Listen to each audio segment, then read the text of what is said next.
بسم الاب والابن والروح القدس الى واحد امين. اهلا بحضراتكم في قناه البابا كرولوس وتماف ايرين. ظهور الرب يسوع وايديه مخرومه مكان المسمار لمحمد لما صرخ وقال يا رب يسوع المسيح اسرع واعني. طب ايه اللي يخلي رجل مسلم ينده على الرب يسوع؟ ايه اللي يخليه يظهر له؟ هتعرفوا في الفيديو. الجملة دي مش جملته، الجملة دي وصاه بيها صابر لما كانوا متقابلين وقال له لما توقع في ضيقة وفي شدة اصرخ لرب يسوع من عمق قلبك وقول يا رب يسوع المسيح اسرع واعنا. صابر ده يبقى صديق العمر، صديق الطفولة اللي كانوا متربيين مع بعض زي الاخوات في حي شبرا لكل جدعان. كانت تربطهم علاقة اخوة، انه ماماتهم كانوا زي الاخوات بالظبط وكانوا تقريبا يقسموا اللقمة مع بعض. كانوا حتى صوم امنا العذراء يصوموه سوا، ما كانش فيه تفريق ما بين مسلم ومسيحي، كانت الحياة سهلة وبسيطة. الامور عدت سهلة وبسيطة وجميلة لحد ما كل واحد فيهم خلص تعليمه، اخذوا كلية تجارة وكل واحد اتجه فيهم اتجاه. محمد لقوا فرصة جميلة جدا في السعودية الشقيق وقرر انه خلاص هيسافر وهياخد صبر معاه لانه طالع على عقده على شركة وفلوس ياما بمرتب جميل جدا ومغري. لكن صابر قرر انه ما يروحش لانه كان مرتبط بكنيسته وخدمته، ما يقدرش يسيبها ولا يسافر على اي مكان، وكان عنده خدمة المسيح احلى واجمل واسمى من اي فلوس. محمد سافر على السعودية وفعلا اشتغل وعمل فلوس كويسة جدا. صابر كمان فضل جنب خدمته وبجانب كدتي اخذ قرض وابتدى يعمل مشروع صغير وكبره بمجهوده وبتركيزه بذكائه وبشطارته. كل واحد فيهم كبر في مكانه وفي اتجاهه وبقوا يتقابلوا كل لما محمد ياخد اجازة. مرت السنين على الحل ديتي ماشية زي الفل وكويسة وبينهم مكالمات والدنيا ماشية زي العسل وما فيش اي حاجة اتغيرت، لحد ما تفاجأ صابر بمرة كدتي من زيارات محمد انه متغير عليهم يتكلموا بطريقة وحشة جدا، وكمان مظهره اختلف 180 درجة. لو مش عشرة عمره وعارفين بعض كويس ما كانش صابر عرف صديقه محمد لانه كان جاي بمظهر غريب جدا. اطلق اللحية وحلق شنبه وماسك مسواك كل شوي يلمع في اسنانه ولابس جلابية قصيرة بيضة يجي تحت ركبته بشوي. كان السلام والحضن ناشف ومتغير، مش هو الحضن الحنين داتي ما بين الصحاب، وكانت طريقته بشعة جدا في الكلام، بدأ يتريق ويدخل في الدين اللي عمرهم ما اتكلموا فيه حتى من نعومة أظافرهم. أول ما دخل على الصليب حتة الخشبة اللي احنا بنعبدوها واتريق على عقيدة الثالوث وقال إن داتي شرك بالله وإن الله ملهوش ولد وإن التجسد ديتي وهم في دماغنا وبس.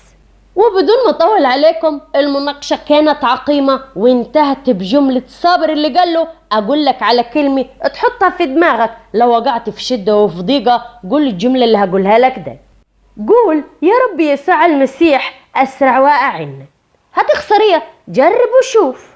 ما خلصش الكلمة من بقه لسه الا ومحمد بقى يضحك عليه ويتريق تقريبا هيتمرمغ في الارض.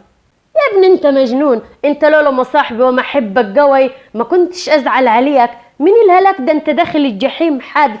يا ابني خاف على نفسك واشترى الجنة ووحد بالله. انا عمري ما هقولك دي، مستحيل، ده شرك بالله، اعوذ بالله من الشيطان الرجيم، استغفر الله العظيم، استغفر الله واتوب اليه. وبقى يتدروش ويقول كلام من هذا القبيل. زعل صابر لان صديقه اتغير وما بقاش معتدل وبقى من المتشددين، وده اللي ما كانش حبوه خالص. ومحمد رجع واستقر في مصر وبعد كده عمل مشروع كبير وربنا وسعها عليه جامد. محمد في الوقت ده كان عمل مبلغ محترم، قرر انه ينزل ويعمل مشروع حلو في البلد ويقعد جنب مرته وولده الوحيد، لان وقتها كانوا خلاص صابر اتجوز وكون اسره وخلف ولدين وبيت، ومحمد اتجوز وكون أسرة وخلف ولد واحد بس، برغم انه حاول انه يخلف تاني لكن ربنا ما ارادش الا بولد واحد، وعشان هو كان يحب مراته قوي رفض انه يجيب لها ضرة او يتجوز عليه. محمد رجع لمصر واستقر وعمل مشروعه، والمشروع ربنا كرمه فيه والنجح وعمل فلوس حلوة جدا. وفجأة وبدون اي مقدمات ابتدت تجارته تنزل لتحت لحد ما بقى يخسر وتتراكم عليه الديون. اما انهارت تجارته بدون اي مقدمات وخسارة جر خسارة بعد ما كان خلاص لمس نجوم بايديه وبدون اي مبرر واضح افتكر جملة صابر. قال انا هخسر ايه؟ مجرب. غمض عيونه فعلا وصرخ من قلبه وقال يا رب يسوع المسيح اسرع واعن. فعلا ربنا سمع منه واعانه، والفترة دي بدأ يتحسن كل اموره المادية لحد ما استرد وضعه واموره ظبطت على الاخر وغناه زاد. اندهش وفكر يا ترى الجملة دي اللي قالها لي صابر هي السبب ولا دي مجرد صدفة؟ طبعا قرر انها مجرد صدفة. وما عداش وقت طويل الا ومرض مرض قاعدوا الدكاترة يحتاروا فيه، مش عارفين يشخصوه هو ايه بالظبط، هل هو مرض عضوي ولا مرض نفسي، لانه مفيش اي حاجة في جسمه فيها حاجة، هو سليم 100%. وبرغم كده طريح الفراش. واما قرب من الموت تذكر جملة صديقه صابر وقال لما اجرب واشوف حتى عشان اتأكد هي صدفة ولا لا. وبرغم ان الامور معقدة احسن دكاترة واطباء جاتوا بس بدون تشخيص ولا علاج جايب فايدة ولا نتيجة، لكنه لما صرخ وقال يا رب يسوع المسيح اسرع واعني شوف يا في الحال. شفاؤه كان معجزي وبيد ربنا يسوع المسيح لانه كان خلاص على اشراف الموت. طب المرة دي اقتنع ان الرب يسوع هو اللي شفاه؟ لا برضه ما اقتنعش. على رأي المثل ان التالتة تابتي، فعلا المرة التالتة كانت هي اللي فيها الدواء، لان نداء ربنا لمحمد كان واضح جدا. نداءه كان عن طريق ابن محمد اللي تفاجأ ان الولد الوحيد اصيب بهستيريا وجنون وبقى يلف حوالين نفسه. ما خلاش عليه علاج، ما خلاش عليه دكتور، صفره بره، عمل كل حاجة ممكن تتعمل لكن بدون جدوى، والولد فعلا فقد عقله. اما يئس رجع بالولد لمصر واستقر وبقى يسهر عليه لان الولد كان بيعمل حاجات في نفسه ممكن يموت روحه بيه.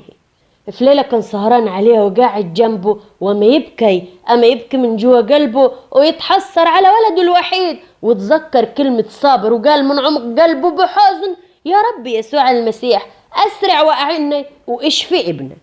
المرة دي كانت فعلا اللي فيها الخلاصة، لان الرب يسوع ظهر له بكامل هيئته، مد ايده ليه فوجد محمد ان ايديه فيها ثقب المسمار. حتى الرب يسوع يده على ابن محمد فشفي في الحال، صحي الولد من النوم طبيعي جدا معافى تماما، واترمى في حضن ابوه وقعد يبكي واتكلم طبيعي جدا وعقله رجع ليه.